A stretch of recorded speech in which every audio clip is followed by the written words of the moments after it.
solicitou até para que se tomasse as providências, mas nós, em função das visitas que foram feitas, pudemos constatar em loco que o contrato que foi assinado em 2008 não vem sendo cumprido, né? Tem várias etapas atrasadas. Podemos constatar também que assim, os funcionários da SEDAI, em especial aqui de São Gonçalo, são verdadeiros heróis, porque tem uma estrutura muito pequena, uma estrutura ínfima, com muito pouco pessoal, muito pouco a mão de obra para atender uma cidade com mais de 1 milhão de habitantes.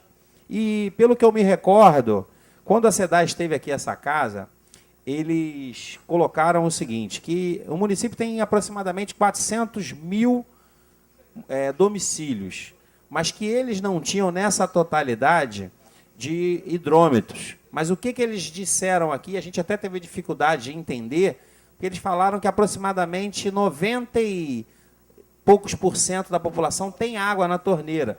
Mas tem água porque ninguém vive sem água, mas essas pessoas, na maioria das vezes, elas fazem as ligações, ou seja, 90 e poucos por cento da população tem água, mas a água não é, na maioria das vezes, providenciada pela SEDAI.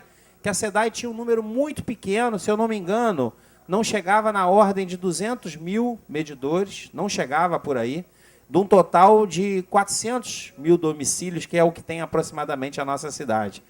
E o que a gente brigou, entramos na justiça aqui, para que trouxesse aqui na época o presidente, que é quem tem o poder de decidir, e o presidente se recusou, judicialmente eles ganharam dessa casa, nós acionamos a procuradoria, e o que a gente constatou é que o contrato que foi estabelecido não vem sendo cumprido. E que, como esse contrato é assinado pelo Poder Público Municipal, pela Prefeitura de São Gonçalo, com a SEDAI, hoje, se houver interesse do Poder Executivo, ele reúne condições de, inclusive, rescindir esse contrato. E, com isso, até possibilitaria o prefeito a cumprir até uma promessa de campanha dele, que era construir uma empresa municipal de água, que foi uma das propostas que ele fez dentro do município. Porque eu tenho muitas reclamações, porque o reservatório de Marques Maneta fica no bairro onde eu moro, então eu tenho convivido 2, 3 vezes na semana com vazamentos e mais vazamentos. É uma coisa que eu tive semana passada na SEDAI, inclusive cobrando providências, porque eu falei, não é possível, toda semana, na mesma rua, na mesma região, a gente conviver com vazamento. E não são vazamentos simples, não. Vazamentos de adutora que ocorre um desperdício muito grande de água, né? E eu tenho cobrado individualmente, através do meu mandato, junto à SEDAI, né? E eu digo aqueles heróis ali, o Marcelo Dibe, o Alexandre, o Ricardo, pessoas que se esforçam, que com toda a limitação, eles têm conseguido assim, atender o mínimo necessário. Porque a SEDAI, infelizmente, é uma empresa pública estadual que se encontra sucateada, que não tem feito concurso nos últimos 10, 15 anos. Então, está aí a dificuldade e, muitas das vezes, atender a nossa população. E até, vereador, uma das coisas, há um tempo atrás, no jornal o Globo, alguns técnicos fizeram uma avaliação da evolução do saneamento básico no estado do Rio de Janeiro e pegaram várias capitais.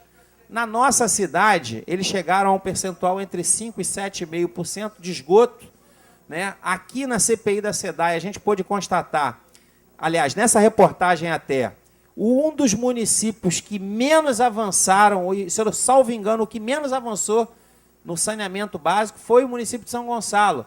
E isso se dá muito, como o vereador Alexandre falou, em função da representatividade do município no parlamento estadual.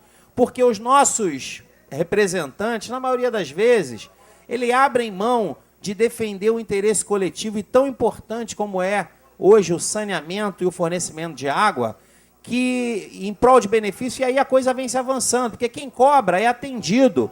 Eu digo que assim, essa comissão que foi criada aqui não chegou onde a gente gostaria, mas a gente deu uma sinalização muito forte para a SEDAI, que os vereadores daqui estão de olho, estão acompanhando, e tenho a certeza que a hora que o prefeito se posicionar nesse sentido, aí entra o vereador Lecim, líder do governo, uma posição, que eu digo assim, responsável, porque a gente não faz oposição aqui de quanto pior, melhor. né? A gente faz uma oposição buscando melhorar. Porque o governante sábio que escuta a oposição, ele muitas das vezes reúne condição de fazer um governo melhor. Porque a oposição ela ajuda o governante a fazer um governo melhor. E hoje, o que a gente se depara? A SEDAI não presta um bom serviço.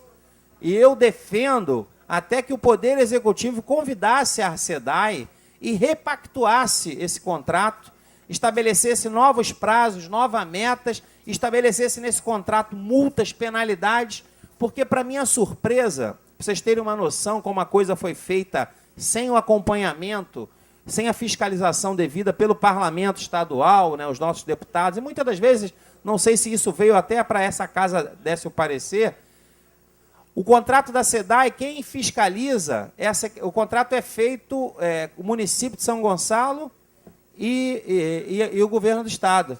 Mas o fiscal do contrato é a Secretaria de Obra do Estado.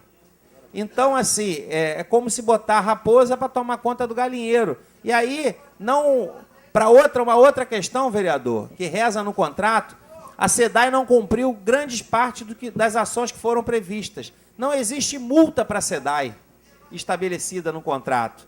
Então, são absurdos que eu digo que acontecem nessa cidade, porque dá para a gente entender hoje, a SEDAI, e aí mais um dado interessante, a SEDAI, o primeiro contrato que a SEDAI assinou com São Gonçalo foi em 72, por 20 anos até 92.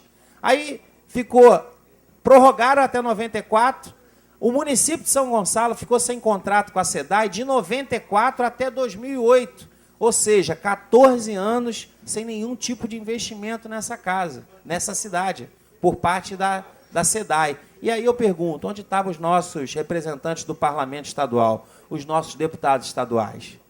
Que ao longo dessa história, a gente sempre teve representação, mas o interesse é muitas das vezes individual. Por exemplo, hoje, o presidente da Comissão de Saneamento da Alerj é o irmão do prefeito, o deputado Nivaldo Mulim, que tenho a certeza que reúne condições hoje para estar brigando, para que seja investido. Eu vi essa matéria que o governo do Estado hoje está reconhecendo que não tem condição de cuidar do saneamento, está se falando na possibilidade de se terceirizar essa atividade, e tenho a certeza que isso vai trazer grandes ganhos, mas só que o município de São Gonçalo tem que acompanhar e tem que participar disso de perto. Obrigado, senhor presidente, pela benevolência.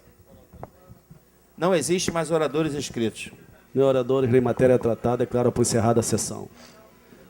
Convocando os senhores vereadores, próxima sessão.